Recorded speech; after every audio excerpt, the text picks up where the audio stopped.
अस्सलाम वालेकुम, मैं सलाहुद्दीन और आप देख रहे हैं मुनब्बी। आप सभी का इस्तकबाल है।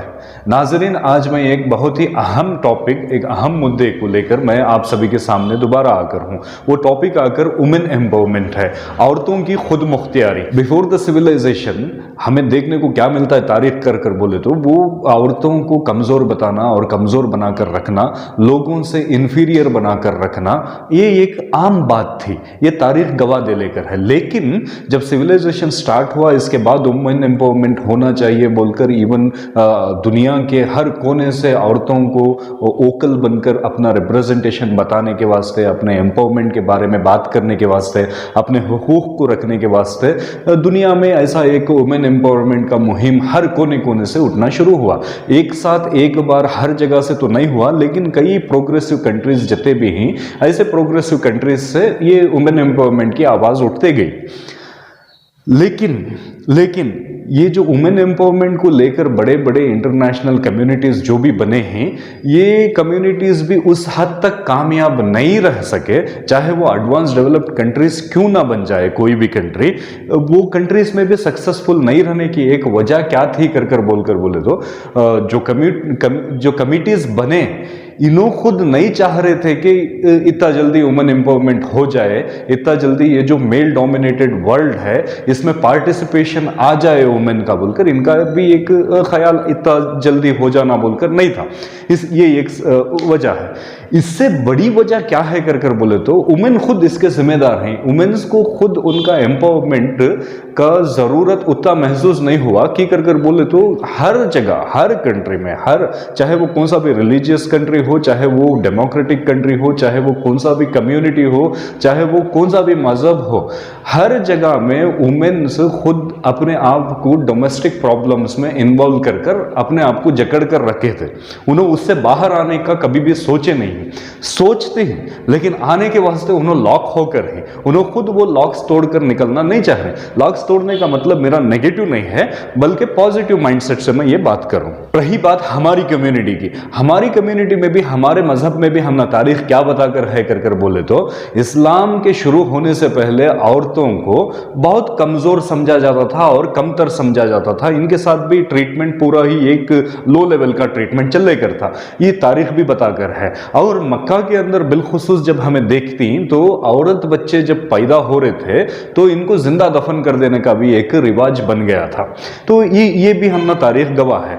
ये एक छोटा सा हिस्टोरिकल इंट्रोडक्शन था समझने के वास्ते कि वुमेन को कैसा रखा गया था दुनिया में बोलकर। अभी देखो, जब इस्लाम आया तो औरत का इज्जत बढ़ाया गया। इस्लाम आया तो औरत को इंसाफ देने के वास्ते इस्लाम आया। नबी सल्लल्लाहु अलैहि वसल्लम जो भी कानून लाए, अल्लाह सुब्हानहू व तआला जो भी कुरान नाज़िल फरमाया, औरत को एक बहुत ही आला मकाम देकर बताया गया। चाहे वो माँ का दर्जा हो, चाहे वो बीवी का दर्जा हो, चाहे वो बेटी का दर्जा हो, चाहे वो बहन का दर्जा हो, सोसाइटी में औरत को अपलिफ्ट करना है, अगर एम्पावर करना है तो वो कुरान के जरिए अल्लाह सुब्हानहू व तआला अपने बंदों को नाजिल फरमाकर नबी सल्लल्लाहु अलैहि वसल्लम के जरिए बताया गया कि औरत का दर्जा क्या है कर बोलकर। अभी वो डिटेलिंग फिलहाल ना को, डायरेक्टली हमें वुमेन एम्पावरमेंट के बारे में हमें डिस्कस करेंगे। देखो, मेरे ख्याल से अगर वुमेन एम्पावरमेंट होना है तो ये वुमेन्स को, औरतों को जप लेकर बैठना नहीं है कि दुनिया तुम ना एम्पावर करेंगी बोलकर।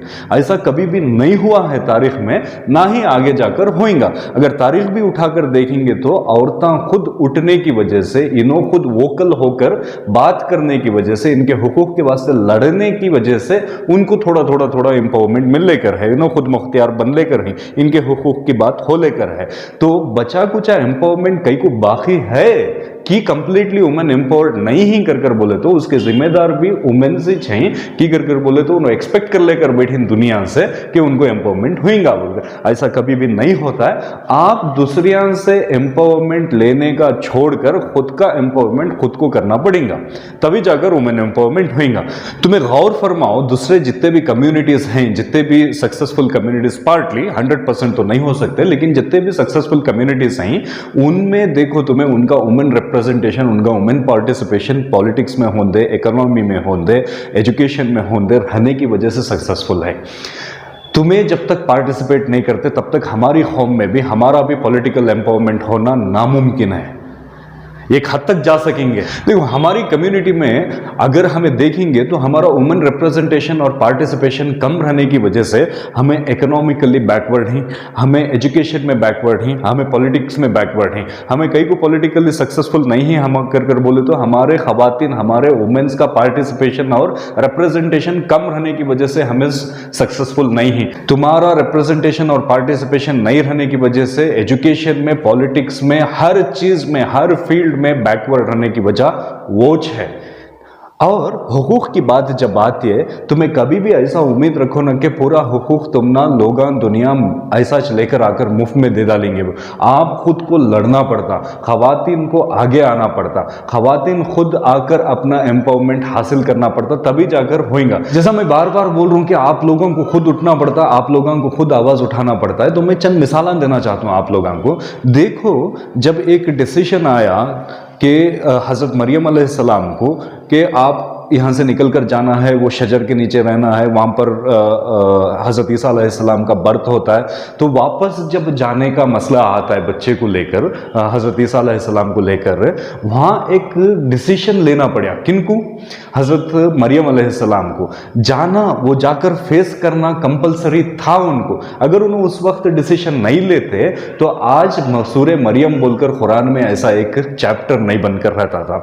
और जब सूरे मुजादिला की मिसाल अगर हमें लेंगे तो सूरे मुजादिला में जो हस्बैंड उसको टॉन्ट कर रहा था अपनी बीवी को, उन्हें जो जाकर नबी सल्लल्लाहु अलैहि वसल्लम के सामने मैं पूछना, मेरा हक में मांगना, मेरे साथ नाइंसाफी हो रही है, मुझे जो डेली बदकलामी चल रही है या तो जो मुझे पसंद नहीं आ रहा, वो जो मेरा शौहर बोल रहा है उसके बारे में जाकर मैं कंप्लेंट करना नबी सल्लल्लाहु अलैहि वसल्लम को बोलकर नहीं इरादा कर को उठते वो औरत, और जाकर उन्होंने सवाल नहीं करते अपने हुकूक के बारे में, कंप्लेंट नहीं रखते, उन्होंने नहीं जाकर पूछते, तो सूरे मुजादिला में वो हादिसा भी मेंशन नहीं होता था।